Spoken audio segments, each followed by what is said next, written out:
Man, it's crazy to think that it's Thanksgiving week, people. We got Thanksgiving that's coming up this week. The week that was, we had week 13 of college football, about to NFL. It's week 12 of NFL football.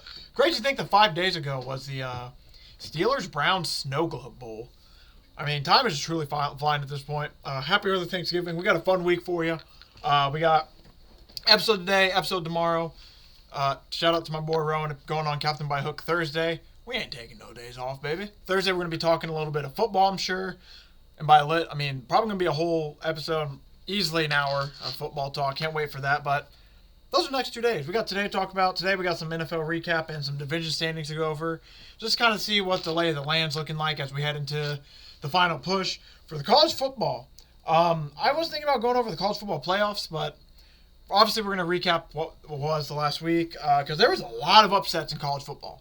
A lot of upsets in college football, which kind of changed up the college football playoff landscape. So we might touch on that a little bit. Obviously going to touch on the Heisman, which is now starting to look like a two-man race. Shout out Travis Hunter and Ashton Genty. Man. We'll get to that point obviously when we get there. Shout out to them two boys. But yeah, without any further ado, we should probably just recap the week that was. So we'll quickly go over NFL standing. That's what it was. Sorry, I got distracted by a tweet that I thought might be important. So, as you see, as we're getting closer and closer and closer, we are obviously going to talk about some games less and less. So, as we get closer to the end of the season, because there are going to be some teams that just don't matter anymore. I hate to say it, but they just don't matter. Like, Colts Lions, won't need to touch on that game too long, I'll tell you what. But, yeah, without any further ado, we could start off with the Thursday night game that was the Snow Globe. It was Cleveland Browns toppling the Steelers 24-19.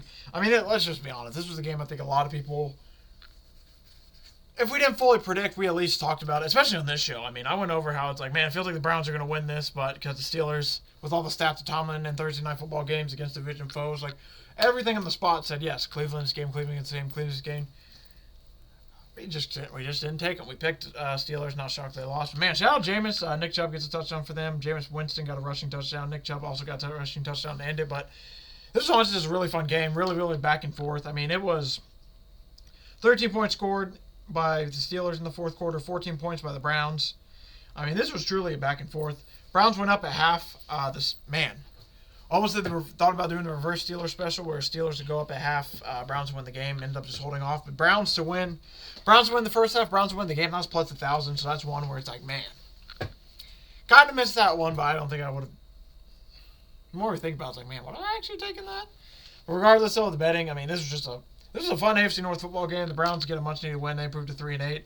Steelers improved to 8-3, and we gave out their win total of 8.5. So it's just like, man, we got to wait one more week. Looking at the Steelers' schedule real quick ahead, they got the Bengals, Browns, Eagles, Ravens, Chiefs, Bengals. That's a lot of good teams upcoming, especially because the Steelers this will be the first time playing the Bengals as well. Very curious to see how that game goes. All we need is one win across that. There's no guaranteed wins. I mean, there's a realistic chance they could finish 8-9. I don't think that's the case, though. And as for the Browns, I mean, yeah, it's just happy they were able to get a win. Awesome game for them in the Snow Globe. But, man, it's just been a rough year. Lions, 24, Colts, 6. Biggest issues with this game were the drop passes and the penalties. I mean, Colts truly, I felt like, had a chance somewhat early in this game. They were hanging around a little bit, but like I said, just way too many penalties. Way too many penalties. They ended up getting, like, it felt like every big play was called back. I think the stat was there was 72 air yard or 72 pass yards that Anthony Richardson got called back for. I mean, I'm not going to give out the completion stats and everything because watching Anthony Richardson games, I mean, he still has stuff to work on. Like, he's still missing some throws, obviously. Still needing to make some reads here and there. But, I mean, the kid is balling. He did some awesome stuff on the ground. It's just the drops, man. The drops are starting to get a little bit irritating. Drew Ogletree, shout out. Touchdown. He literally had a touchdown. AR threw him a touchdown. It goes right through his hands. Colts end up kicking a field goal. That'd be one of their only 2 field goals of the day. It's just frustrating, man, because anytime the Colts win, the Texans win. When the Colts lose, the Texans lose. It's like, man, with how bad the Texans been, the Colts truly could have stolen the division this year. We talked about it at the beginning of the year, and I think that's the biggest part that's just... I think this is what hurts me the most as a Colts fan. It's like, man, this was truly our year to just get the division. I mean, we could have got the division at 9-8. it's looking like. Sure, they could have won the division 9-8, maybe 10-7, sneak into the playoffs. I mean, does anything happen? I don't know, but you at least get in the dance, give yourself a chance. And with Anthony Richardson in the dance, I mean, that boy might be able to do some stuff. But like I said, it's just been a frustrating season. But that's enough for the Colts. I mean, they're still. All that being said, they're 5-7, second place in the division. It's up in the air. It's up in the air for them. Looking at the rest of their schedule, I mean, you got games. Patriots this week. That's bye. Broncos, Titans, Giants, Jags. They need to win those games because they already have lost 3 division games, 1-1. So winning out in the division could be helpful, especially if the Texans drop another division game or two. And as for the Lions, man, they're just a goddamn good football team. We'll go over them a little bit more when we go over the betting odds because I'm pretty sure they're still the favorite. But, I mean, Jahmyr Gibbs gets a rushing touchdown. David Montgomery hurt. Very curious to see if he's going to play this week. I would think that he would, but the fact that it is a short week kind of has me thinking, maybe not. But it's a division game against the Bears, so it's like, okay, maybe he actually might. So that's something to keep an eye on because I don't know who. If it's just Jahmyr Gibbs, that's going to be nice for your boy in fantasy. But past that, I mean, I would think both of them play. But like I said, we need to keep an eye on David Montgomery with his injury situation. Lions are just a good damn football team. This week, it was on the Jahmyr Gibbs show. Jahmyr Gibbs has all the rushing yards, 90 rushing yards on 21 carries, 2 touchdowns. I mean, you look out past that, David Montgomery, 8 for 37, receiving-wise. Jamison Williams was the key guy, 5 for 64. Then Amon-Ra, 6 for 62. Tim Patrick, 4 for 55. I mean, Jared Goff, 26 for 36, 269. Not a bad game. Overall, just, like I said, very frustrating for the Colts because it felt like that was a game where they were in it for a little bit and then just got to the point where it's like, it's a lot. I don't think you guys are going to come back now. And it's just frustrating because, like I said, they're right there. I mean, the Colts were truly right there in that game, especially in the beginning. They were driving down the field doing decent stuff. I like what Shane Steichen's doing what they are. It's just, man, until the Colts can get back on track, it's just going to be tough because, that would have been a huge game for them to win. Because at home against the Lions, I mean, that was their chance. But when you can't finish red zone drives, it's going to kill you as well. Bucks, 30. Giants, 7. I'm just trying to think about what to go over. Baker Mayfield, 24 for 30, 294 passing. Bucky Irving, that's what I want to talk about. Bucky Irving. Kid's a nice player. He's probably going to be pretty good for them going forward. I mean, how old is he? 2002. All right, I can call him a kid. He's younger than me. Just had to make sure. But yeah, I think the kid's actually going to be pretty good. I mean, like I said, 12 carries, 87 yards. Pretty decent. There's a highlight of Baker running down the field with him blocking. Baker doing the... It's just a great day to be a Buccaneers fan. Mike Evans comes back.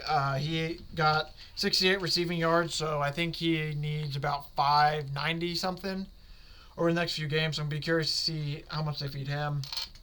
The Giants are just a mess. Players are coming out now. Malik Neighbors said, you got to ask Dave Ball why I'm not getting the ball, why this stuff's not going. I'm not the play caller.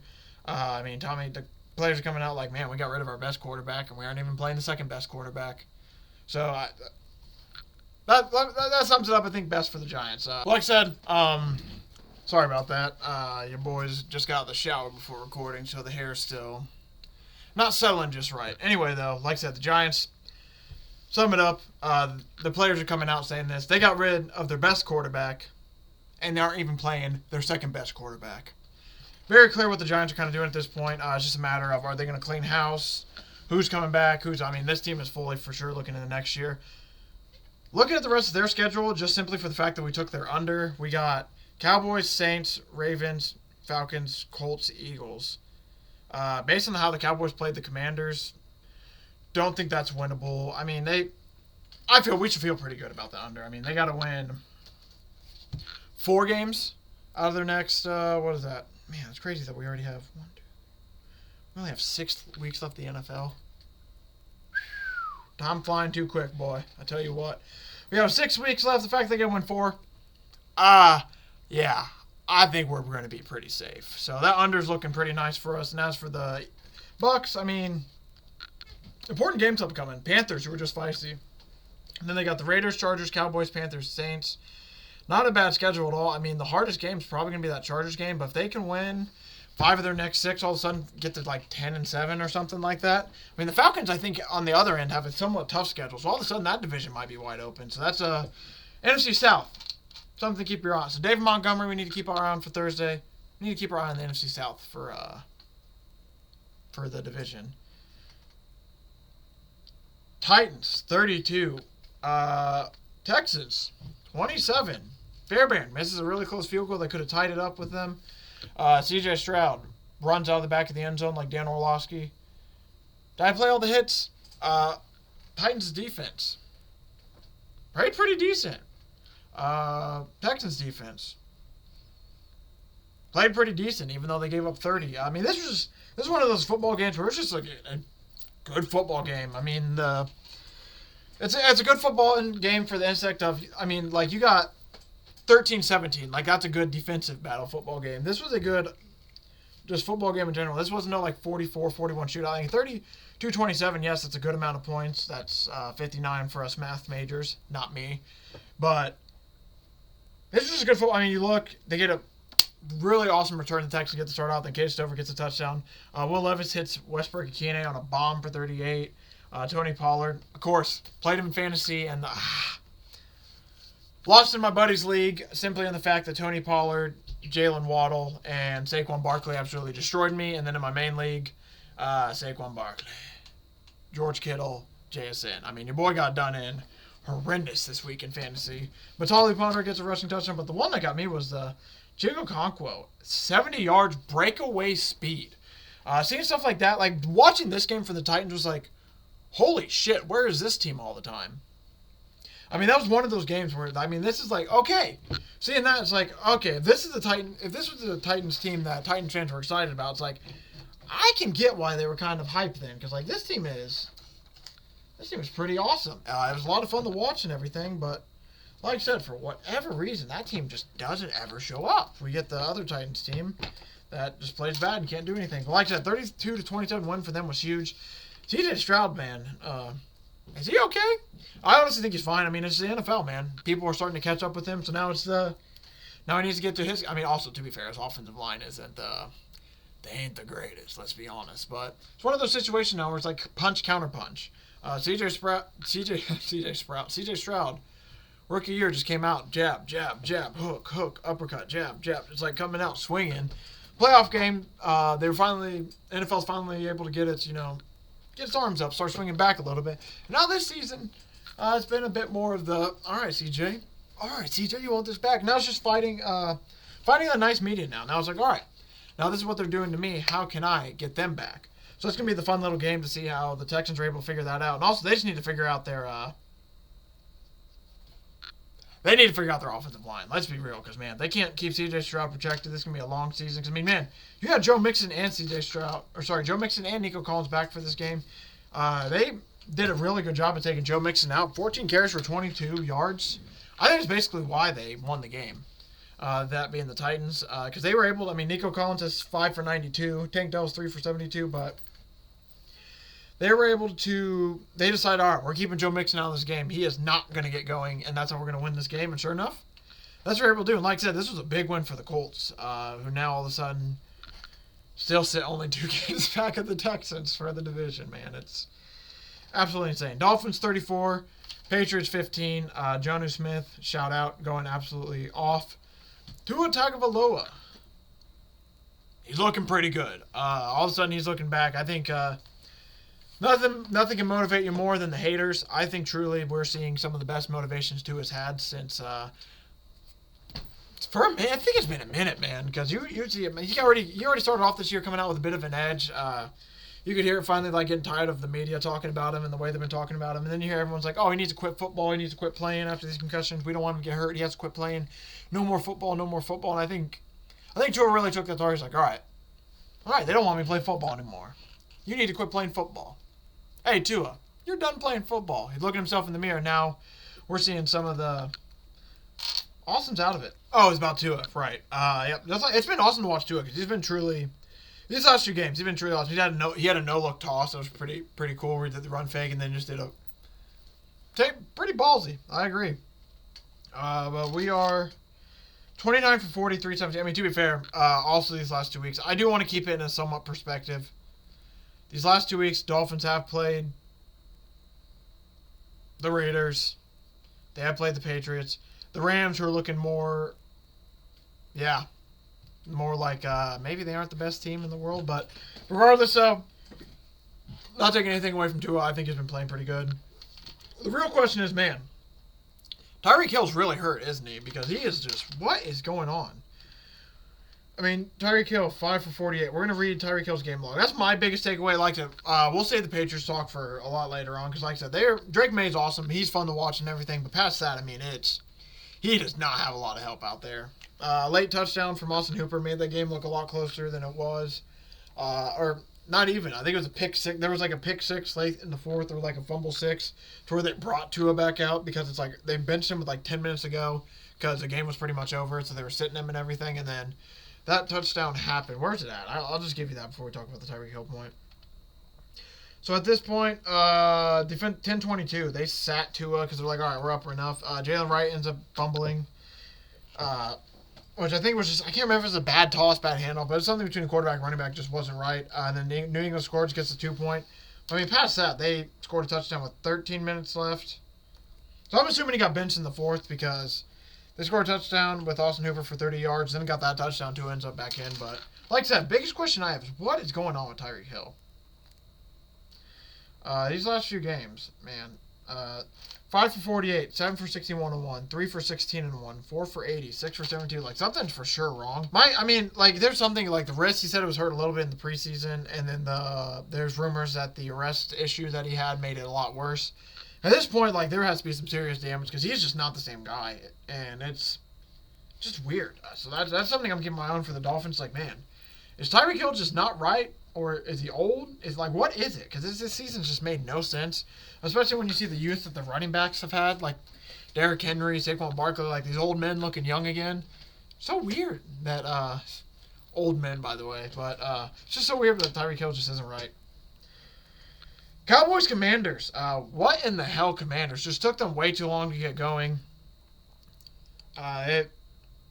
Cowboys won this game by, I mean, they were up 10 for pretty much the whole game. Then there was an 86-yard touchdown that Jaden Daniels had to Terry McLaurin, but because Seibert missed it at PAT, this wasn't for the win, this was for the tie, and then he missed that PAT as well.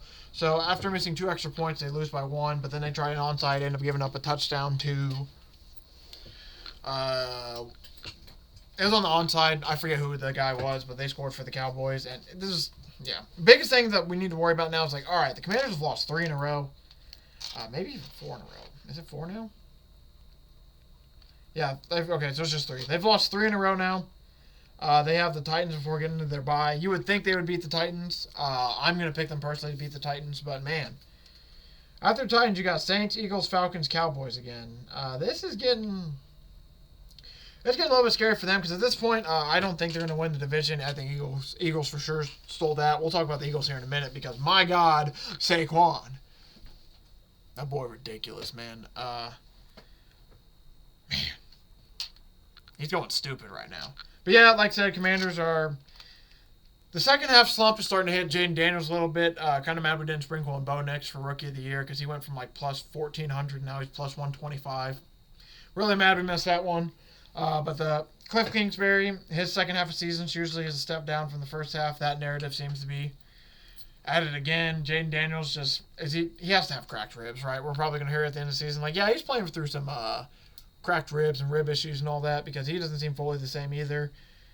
It's just weird. This is a game that they just can't lose. The fact that they lost this game, it's like, they aren't I'm not going to say they're the old Commanders of old, but it's just like, the fact that they lost this game, it's like, oh, okay, so there's still some... Great team. We'll just put it this way: great teams don't lose this game. I understand it's a division game. I understand that your opponent a little bit better, but I mean, the Commanders literally shot themselves in the foot. Offense was just way too slow going. Finally had some issues in the kicking game. I mean, they let the Cowboys score 30. We'll take away 7 of those, so 34-27. Let the Cowboys score 27 points. I mean, just a bad game. Offensively, just a bad game from the Commanders, doesn't help they lost Brian Robinson again. He's hurt with a hurt ankle on what was, I think it was a hip drop tackle. They didn't say it was, but I don't know what the hip drop rule is, but I kind of thought it was. I don't know. Like I said, it is what it is. The guy got injured. That really sucks. Austin Eckler and him get concussed towards the end of the game. So that's something to really worry about. So you fantasy owners out there, Jeremy McNichols, the guy we gave out the score because I thought the Commanders were going to be up enough to put him in. He might score next week, but that's because the other two running backs are out. Jeremy McNichols, I would say, is definitely going to keep a guy to keep your eye on because I don't know what's going to be going on with this running back situation with the Commanders, and they got to play somebody. But like I said, it's a good win for the Cowboys. They've proved to 4-7. Commanders 7-5, second division. Cowboys third in division. Cowboys aren't gonna. We'll read the rest of their schedule, I guess. Cowboys have Giants on Thanksgiving. Gross. Bengals, Panthers, Bucks, Eagles, Commanders. I probably will pick them. I don't know. I might pick Carolina. And oh man, that is disgusting to say. Wow, I can't believe those words just came out of my mouth. We have that to talk about here in a minute. Vikings, Bears. Vikings win 30-27 after going to overtime. Bears. Shout out the Bears. 17 points in the fourth quarter, scoring 2 touchdowns within pretty much a 7-minute window. That was like super important. And then they were able to get with 29 seconds left, they were able to get a touchdown and get the ball back from an onside. That was the kick. The onside hits one of the blockers in the shin, so the Vikings can't fall on it. So then they end up kicking the field goal to go to overtime, and then Sam Darnold's just like, all right, Caleb, my turn now. And he looked amazing in overtime. He ends up driving them down the field for the win. I can't remember if it's in overtime or it's in the fourth or third quarter, but there's one really, really horrible play where Caleb Williams just held onto the ball. It's like, all right, Caleb, you got to throw it away. Avoids a guy. It's like, all right, you got to throw it away now. He doesn't throw it away again. He's still trying to fight off a sack, ends up taking the sack. Completely kills the drive. I want to say this is overtime because if we're watching the TV, like say this is the TV we're looking at right here, they were driving this way, and the Vikings kicked the game-winning field goal going this way. So I'm assuming that I want to say it was in overtime. They just held the ball too long. They have to get rid of the possession. But overall, hey, the Bears look a lot better with the new offensive coordinator. I'm not going to take any away from them there. Overall-wise, Aaron Jones scores against the Bears again. His third 100-yard rushing game. Is it rushing game or all-purpose? I think it's all-purpose. No, it's rushing. 106 on the ground. His third 100-yard plus rushing game against the Chicago Bears. And man, the Vikings just keep finding ways to win games. Shout out to them. That was a much-needed win because they improved to 9-2. Bears are 4-7. And believe this, the Vikings are 9-2, second in their division to the 10-1 Detroit Lions. So everyone in that division is important. Because at this point, if they beat the Lions, they get a chance to.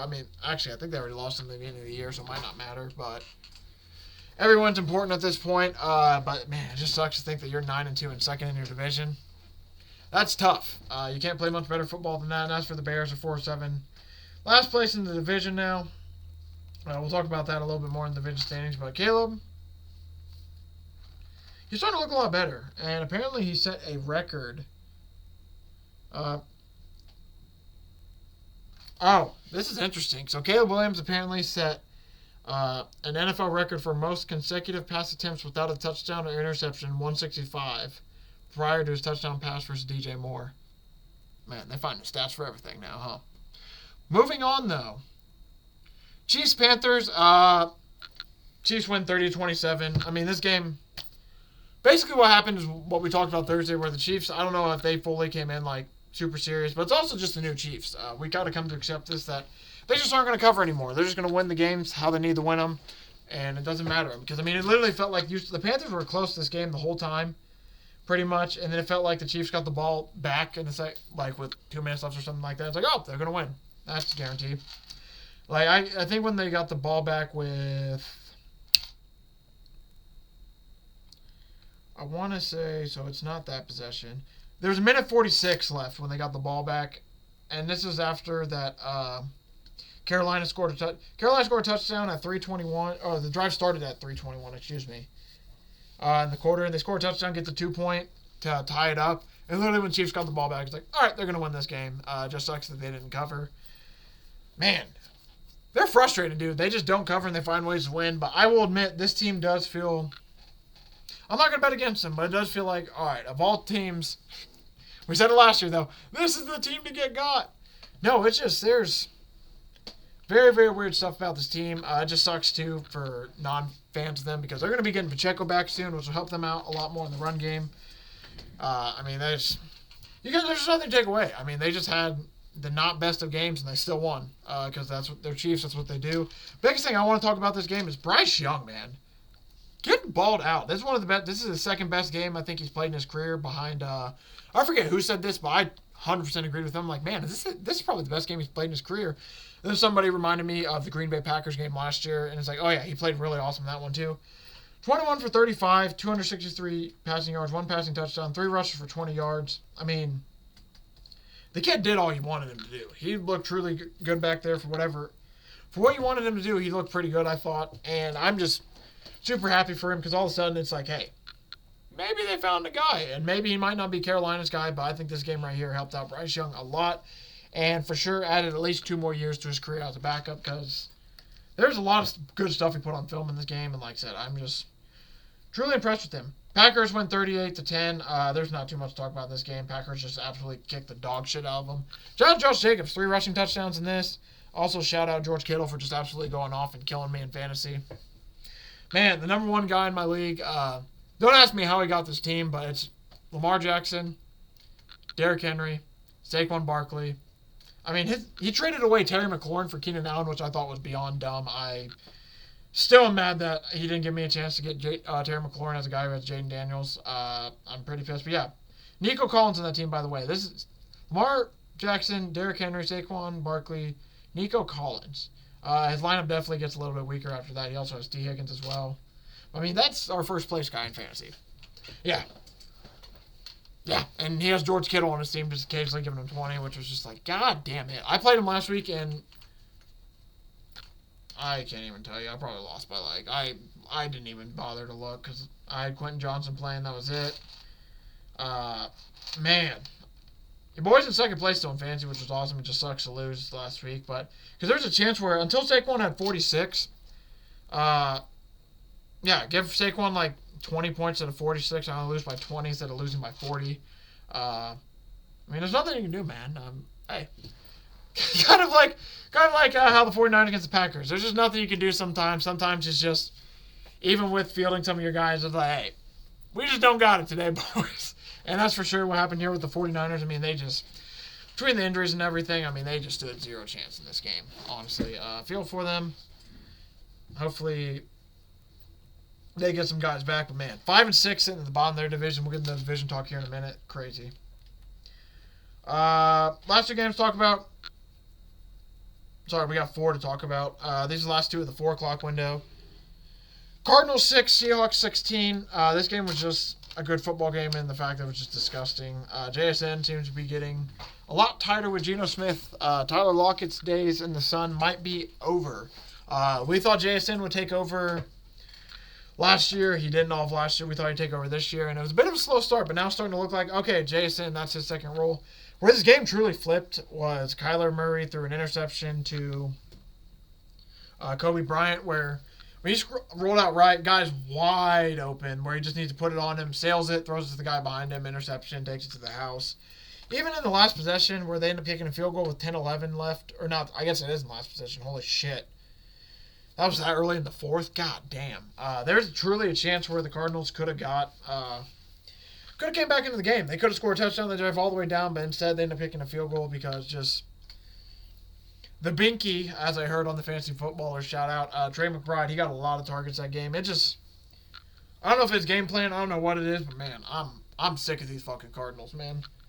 We bet against them. They win the games they probably you would think they shouldn't based on their history. We bet on them. They lose. So I'm just going to start fading a lot of Cardinals games because I'm sick of this shit. Kyler Murray, 24-37 for 285 and an interception. I mean, those numbers do not nearly say how, like, meh of a game he played. I mean, it's just, these are our priorities down here. It's very frustrating with Kyler, but, man, your boy gave out the Seattle Seahawks season win total over, so this was a little bit of a nice hedge opportunity because now they're both 6-5, tied for first place in the division. Tiebreaker goes to the Seahawks, who obviously just won this game. And I believe they haven't played again. Yeah, they play again, and literally they play the Jets. Each of these teams have a week off, then they play each other again next week. So literally a week from today, we'll be probably talking about this game again. But that's a tight division. Can't wait to talk about that here in a minute. But man, tough loss for the Cardinals because that felt like a game they really should have won. Last game of the 4 o'clock window, Broncos 29, Raiders 19. Broken collarbone for Gardner Minshew, which is really tanks a lot of fantasy value on their team if you want to talk about it that way. Broncos improved to 7-5. Raiders fall to 2-9. A lot of field goals out of the Raiders. Daniel Carlson is making his money worth. Because, man, that offense stinks, but the boy kicking some damn field goals. It sucks. I think they're 13-point dogs to the Chiefs. Man, I can't believe this kicker. He's only 13th in fantasy. How many points? Yeah. Interesting. I just wanted to check out Daniel Carlson's fantasy points. It's like, man, I feel like that dude should be like the number 1 kicker with how also I feel like they kick field goals. But like I said, they're 13-point dogs to the Chiefs on Black Friday game. I don't know if Aiden O'Connell or the Riddler, Desmond Ridder, is starting, but man, tough for the Raiders. They are in a horrible spot this season. But hey, Shadur Sanders might be in their sight because that's a name I'm hearing a lot. For the Broncos, the biggest thing is they need to figure out what the hell's going on with their rushing game. Audric Estimate 3 for 15, Jaleel McLaughlin 7 for 44, Bo Nix 1 for 5, Burton 1 for 3, Javonte Williams 8 for -2, Marvin Mims 2 for -2. They just don't have a running game. Once the Broncos find a running game, I mean, this will truly be a kind of scary team. Cortland Sutton has 8 for 97, 2 touchdowns. Shout out to that boy Cortland Sutton, man. I've had him in fantasy for a lot of these years. Didn't get him this year. Finally looks like he might have a quarterback, man. And that's truly awesome to say. If they can forget some of these young guys build along with them, I mean, with how good this defense is, the Broncos are going to be a problem, man. Sunday Night Football, we talked about a little bit. Saquon Barkley, 37. Rams, 20. Saquon Barkley outrushes how many yards Matt Stafford passes for. 26 for 255. 2 touchdowns. I mean, wow, man. Matt Stafford passed for 243. I mean, that is just absolutely insane. I mean, you got, A.J. Brown at 6 for 109, Saquon 4 for 47, Goddard 4 for 19, Dotson 1 for 4. I mean, it truly was just, hey, Saquon, this your rock, homie. Hey, Saquon. Hey, yo, Saquon. Hey, Saquon. We got one more for you, Saquon.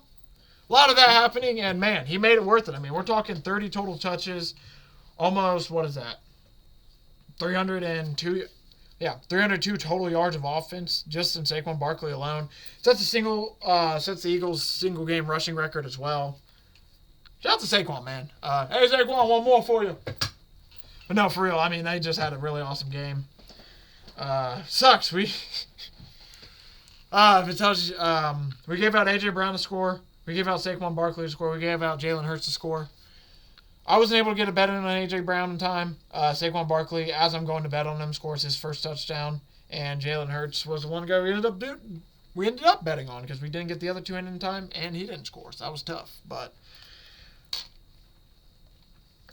tough loss for the Rams. They lose the 5. I'm just trying to think of the words to put up. I mean, 9-2 for the Eagles, first place in the NFC East. They might, I would say they're the number 1 seed in the NFC, but how about them Detroit Lions? And, man, shout out to the Rams, 5-6, dude. It's a rough season for them. Crazy thing is, we'll talk about it here in the divisions, though. I mean, they're right there somehow still. Absolutely insane. Final game of the week, the Harbaugh. We got Jim Harbaugh, John Harbaugh, Los Angeles Chargers, Baltimore Ravens. The Baltimore Ravens get the win. Few big drops by Quentin Johnson. As a guy who bet his over and bet his receptions, 0 for 5. Ain't going to get it done. That sucked. Absolutely sucked. It was 30-23 game. They realistically probably could have been even closer if Chargers is missing a receiver. Let's be honest. Quentin Johnson's probably going to should be a 3. Ladd McConkey should be a 2, not a 1. Quinn Johnson should be a 3, not a 2. It feels like if they could get a dominant receiver in there, I mean, this team might be great. Like, imagine Justin Jefferson on this team. Like, I like that. Imagine Jamar Chase. Imagine T. Higgins. Healthy T. Higgins at that. Let me rephrase that. Imagine even Nico Collins on this team. I mean, they were just missing that one guy on the outside who can just, like, take over games. They just really don't have that guy, and that felt like what they were really missing here. I mean, Ravens played a good football game. This was just an honestly good football game. They improved to 8-4, get a much needed win. Chargers dropped to 7-4. Both of these teams are second. They're AFC North and West, respectively. This is just some great football, man, being played by these two teams. Shout out to them. Tough loss either way around, but Ravens win again. I think now John Harbaugh is 3-0 against Jim, which I'm sure Jim cannot wait to get that lick back. Cowboys, Jones won't rule out extension for Mike McCarthy. At this point, I think they're just going to bring back Mike McCarthy and Dak.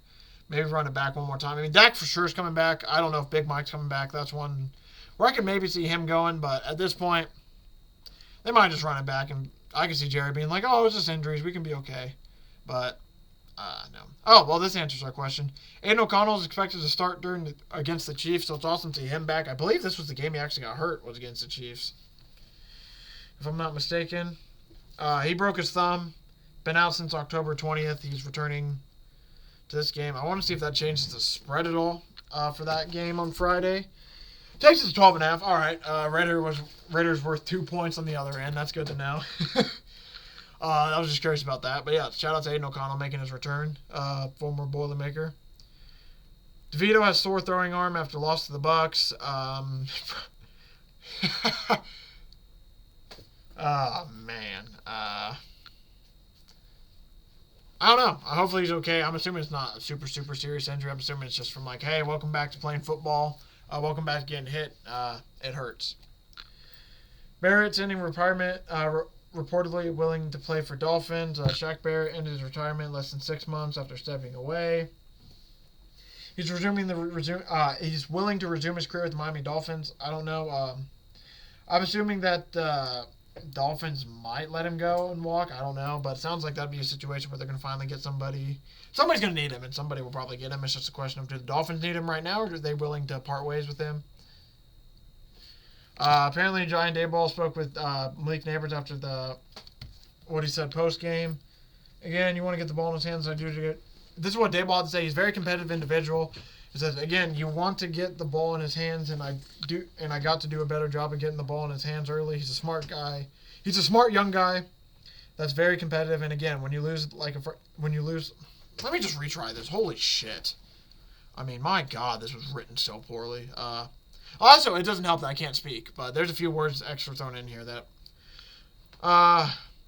He's a very competitive individual. Again, you want to get the ball into his hands, and I got to do a better job of getting the ball in his hands early. He's a smart young guy that's very competitive, and again, when you lose like that, it's a frustrating thing. But we've had good communication and always have. Yeah, makes sense. I just wanted to read that quote out from Brian Daboll, who very curious to see if he ends up staying around. I don't know what the Giants are going to do with him. That's another situation. That's just like, I missed this Justin Hill touchdown from the other day. Damn. Also showed, Derrick Henry gave out him to score in every single game. That sucks. J.K. Dobbins hurt. He finally didn't score last game, first time all season. J.K. Dobbins hurt. Unknown if he's going to come back, but Purdy's another guy whose status is unknown for the next game. J.K. Dobbins, like I said, his status is unknown. We don't know if Brock Purdy's status is unknown. He resumes throwing, but like I said, we'll have to see if he comes back. Jameson Williams won't face gun charges. There's no discussions of shutting down Aaron Rodgers, and Aaron Rodgers looks like he's going to play out the rest of the season, at least with the Jets, I'm assuming. If it's his way, he's going to be out there playing. Texans are going to lose Petrie for multiple weeks with a torn pec. That really sucks. Lawrence is practicing this week. He might return versus the Texans, which would give them some much-needed life. By the way, still shocked that Doug Peterson's on that team. I can't believe they haven't let him go yet. Packers, Nixon dismisses 49ers injury excuse. They should have came to play. They really should have, because, yeah, 38-10, them boys just stood no chance, though. Let's be honest. Tua wants to excited to kill narratives if Dawson visits Packers in cold weather. For sure betting on the Packers in that game. I hate to say it, but it's going to be a little bit cold in that game. We talked about it. Gardner Minshew broken collarbone out for season. I think I will do it for all the main storylines from Sunday. Yeah. So now we're going to move on to college football. Some shocking scores, not too shocking scores. One not too shocking score, Indiana. Heartbreak against Ohio State. They're within that game 7-7, potentially be able to punt it away, go into half, potentially 10-7, 7-7, feel great about yourself. Instead, ball goes through the punter's hand, it becomes 14-7, and that game ends up finishing, I think, 38-15 about there. But because of the chaos, they might still be in the playoffs. We didn't talk NFL divisions, did we? Let me bounce back real quick. Post video won't matter too much. Standing wise, we're going to look at divisions for NFL real quick, just to talk numbers, and then we'll bounce right back to college. Bills, first place in the AFC East at 9-2. Second place, the Dolphins, 5-6. Third place, Jets, 3-8. Steelers, AFC North, are 8-3. Ravens are 8-4. And then you got the Bengals at 4-7 behind them. AFC South, you got the Houston Texans at 7-5. Then you got the Colts at 5-7. Behind them are the Titans at 3-8. Chiefs are 10-1. Chargers 7-4. Broncos 7-5. That's gonna be a close battle between those two teams. Eagles 9-2 in their division. Commanders 7-5 behind them, with the Cowboys falling in third at 4-7. Lions 10-1. Vikings 9-2. Packers 8-3. Bears 7-4. No, I'm just kidding. They're 4-7. But you got a very tight race between the Lions, Vikings, and Packers. That's gonna be a fun finish to the end. Two wild divisions. NFC South. Falcons 6-5. Bucks 5-6. Saints 4-7. Panthers 3-8. NFC West, Seahawks 6-5. Cardinals 6-5. Rams 5-6. 49ers 5-6. But 49ers haven't won a single division game, so they need to get that figured out. But man, NFC South's gonna be a fun one. I want to touch on the Falcons real quick. Falcons games. We read out the Bucks game a little bit earlier. You might just have to go back a little bit into the beginning when we talked about the Bucks game. But Chargers, Vikings, Raiders, Giants, Commanders, Panthers. That ain't no gimme, boy. That division could come down to one of the last few games, and like I said, we got money on the Bucks. But price-wise, we'll just quickly... we're just going to look at the betting prices for the... Oh, they're both in the NFC, aren't they? NFC. Just real quickly on the NFC divisions that we just spoke about. Record breaker-wise, they now own... Man, that's crazy. We talked about 3 weeks ago, all those Derrick Henry stuff. After the not-so-good Derrick Henry game last game, all that's gone. All that's left up is Saquon Barkley to break the regular season rushing yards record of 2106, which is now at plus 470. We gave it out at plus 2600. So, and now. It just sucks because, like I said, we watched the Derrick Henry one. Burn too bright and fall out. So, where's the... Did I not look at divisions yet? Do they not have that up? Oh, I scroll past it. My bad. Steelers plus 170, Ravens minus 210 for their division. That's going to be a fun little race to watch there.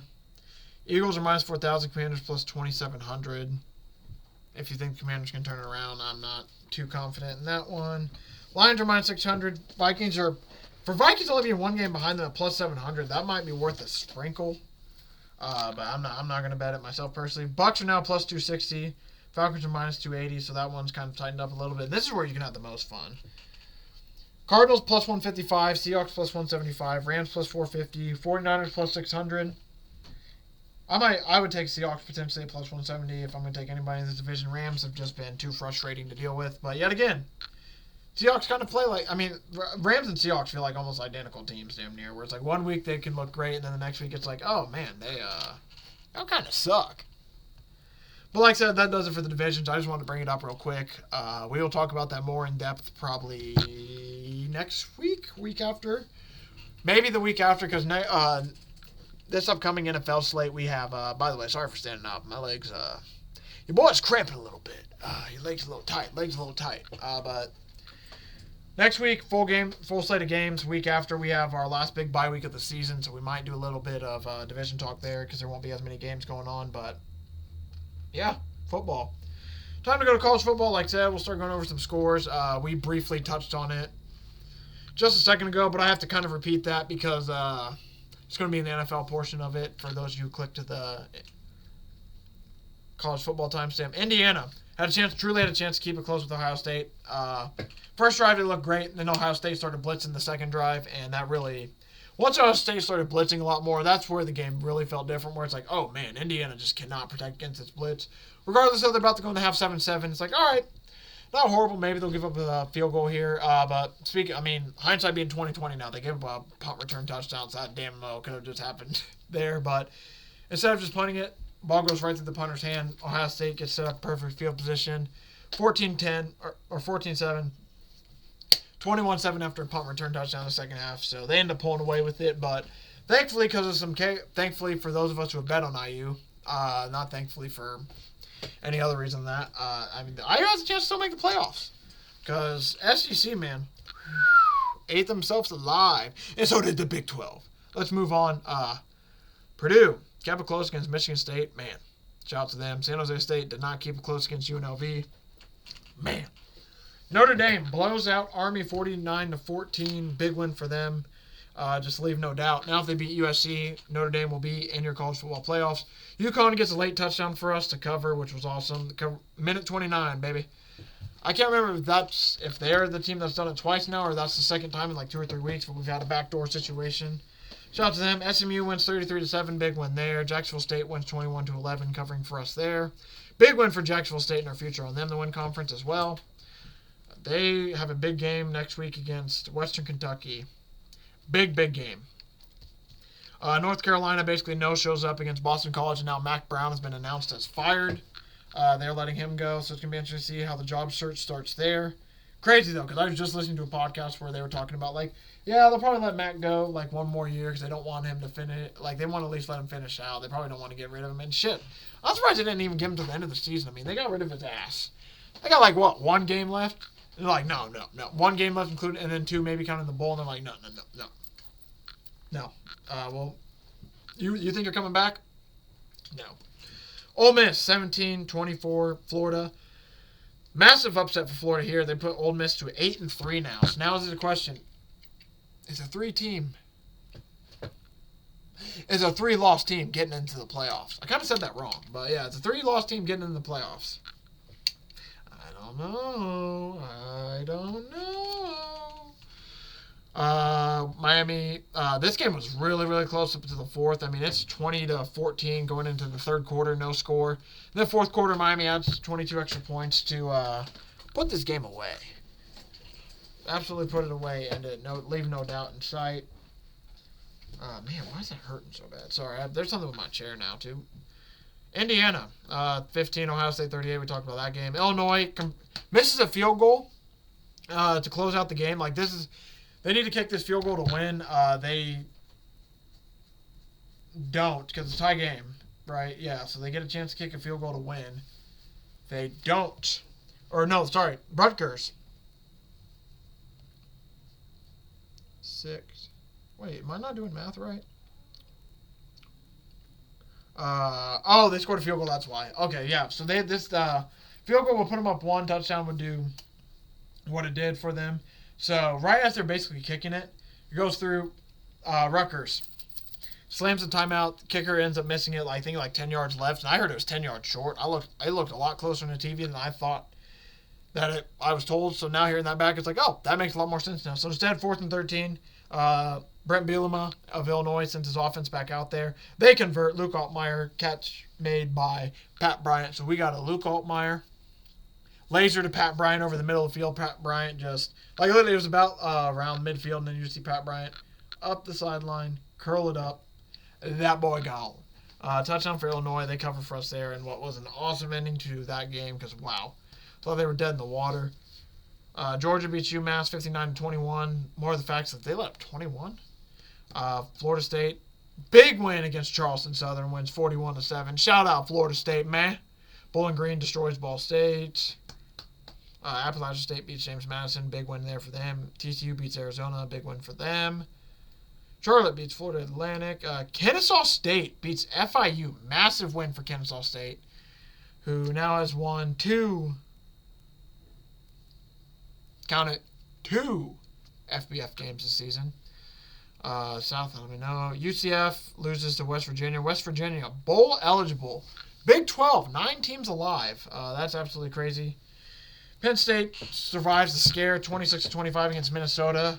They realistically could have really lost this game, so the fact they're able to win it and pull out the win is huge for them because that could have been disastrous. Texas Tech 56, Oklahoma State 48. Wow, that was a shootout there. Cal comes back from down 21-10. 21-10 going into the fourth quarter. They answer back. If you have not seen it on X, I definitely recommend watching it. Fernando Mendoza, man. If you don't think bowl games matter and you don't think college football matters, watch that video right there. 98 yards with the boys, man. That's all we care about. Shout out Cal for the big win there. 98 yards with the boys. Michigan puts up 50 on Northwestern for their big game against Ohio State this upcoming week. Nebraska beats Wisconsin 44-25. Texas wins 31-14 against Kentucky. Arizona State survives a scare against BYU. Talking double field storm. Double field storm for them in that one. Sorry, Arizona State in that one. As they get a massive win over BYU. They are now the leading favorite to win. I think they're basically damn near guaranteed. They obviously aren't guaranteed, but a lot of things have to happen for Arizona State not to make the Big 12 title game, which is just awesome for them because I don't think a lot of people did not have them or Colorado anywhere sniffing near it. Now both those teams have a chance, which is awesome. Colorado, though, really hurt their chances not being able to stop the run. I mean, 4 of them things for Devin Neal. I'm talking a 4-piece for Devin Neal, 4 touchdowns. 37 carries, 207 yards. 4 touchdowns, man. That boy went absolutely off. Shout out to him. We don't really need to talk about that. Missouri wins 39-20 over Mississippi State. Eli Drinkowitz has an awesome moment where he's like, "Hey, shut the fuck up or I'll score." I can't tell if he's yelling at the players, the coach, but shout to him there. Oregon State winning the Pac-12 41-38 over Washington State. Absolute shocker. Awesome win for Oregon State, who's just had a horrible season with luck, man.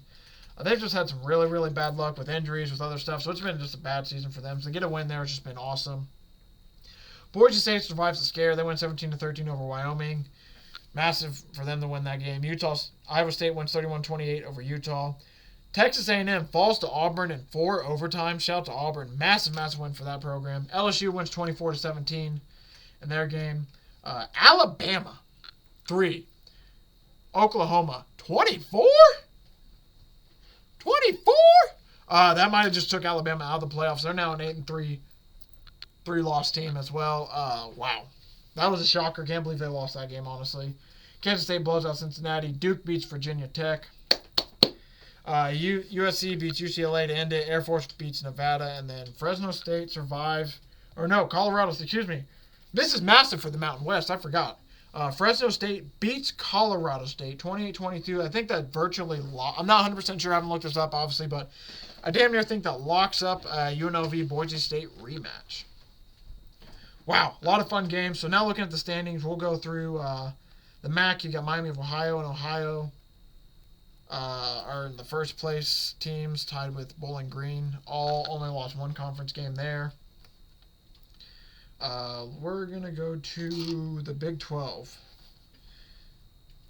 No, that's not what I wanted to do. Hold on. Sorry. This episode finicky sometimes. If I touch one small button. All right. I wanted to check the standings of the Big 12. Arizona State, first place, 6-2. BYU, second place, 6-2. This is all conference record, by the way, not actual record. Third place, Iowa State, 6-2. Colorado, fourth place, 6-2.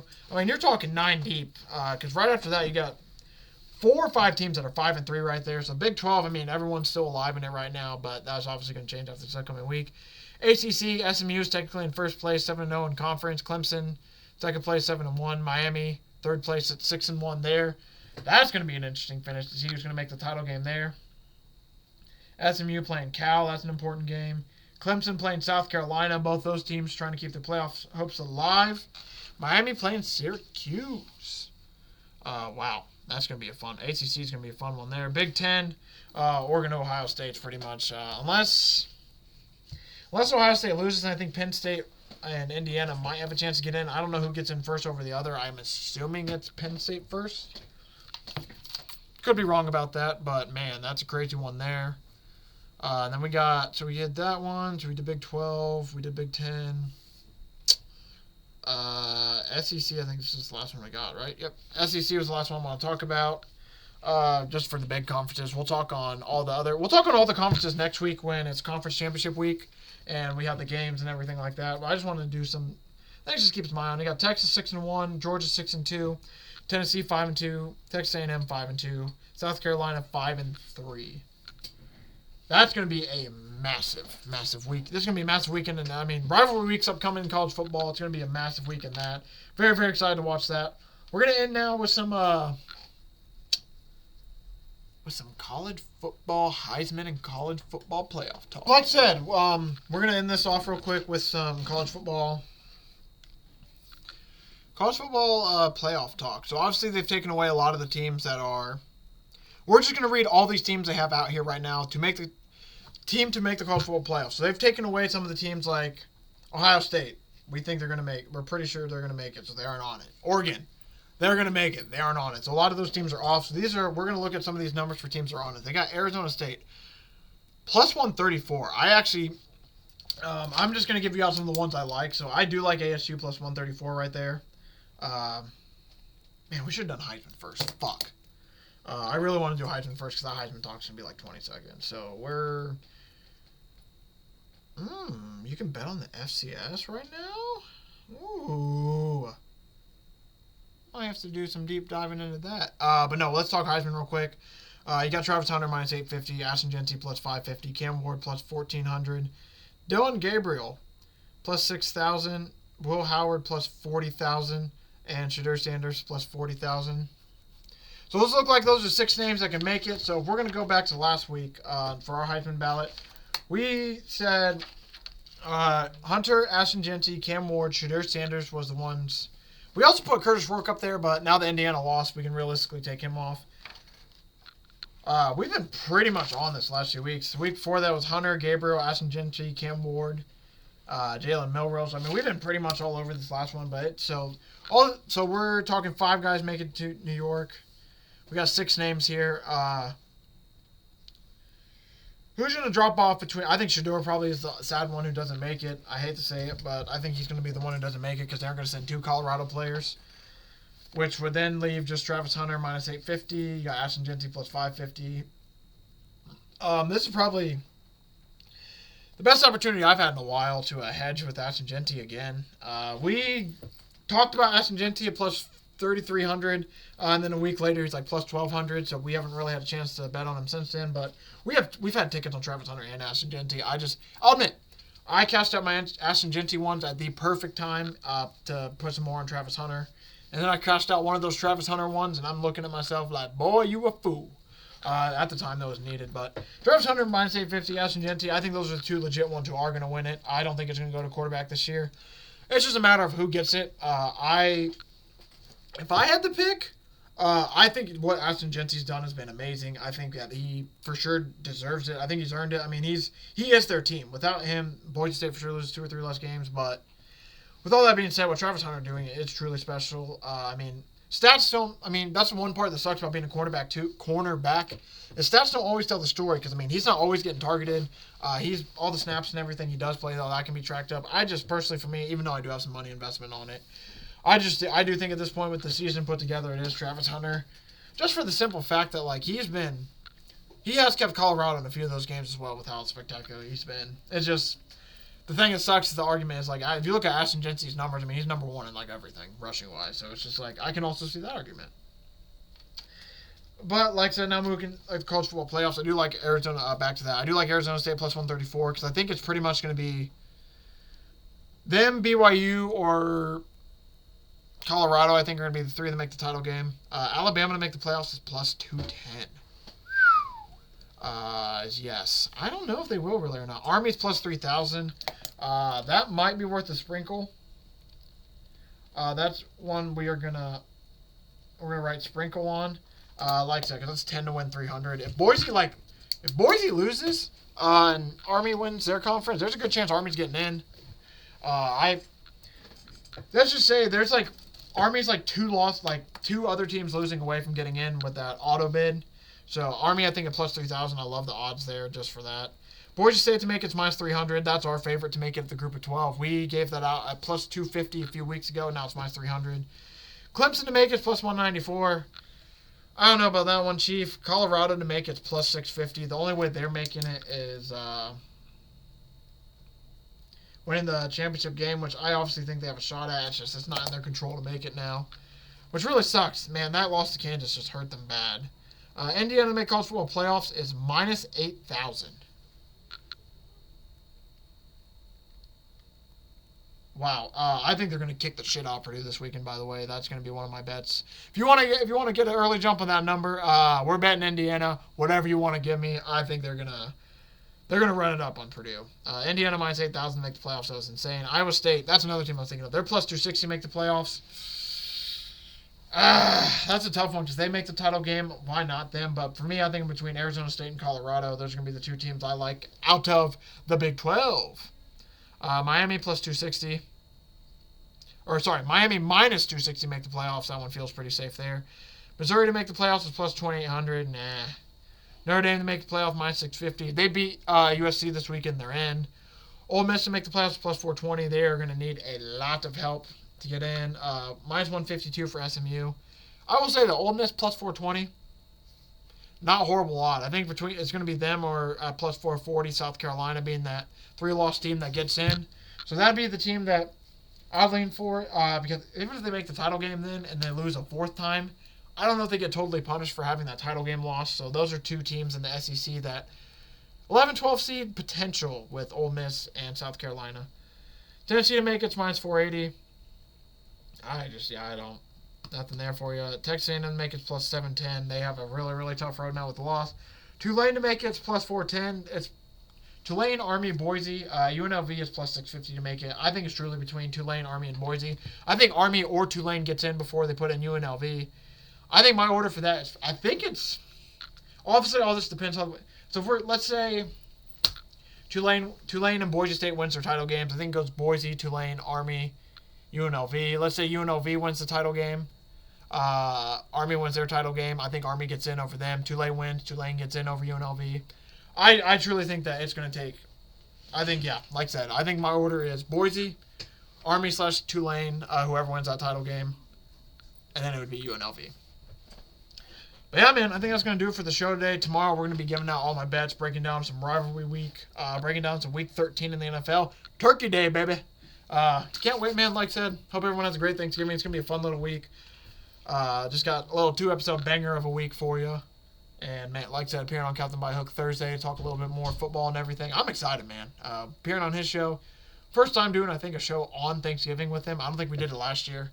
Really, really excited what we come up with there. And like I said, tomorrow, though, going to be a fun one. We got a lot of stuff to talk about when it comes to college football bets and plays. Got NFL bets and plays and breakdowns. Man, going to be fun. Hey, I don't Pickem-wise, boys, we might be back, man. We're sniffing around. We're right there, sniffing the top. But thank y'all for watching.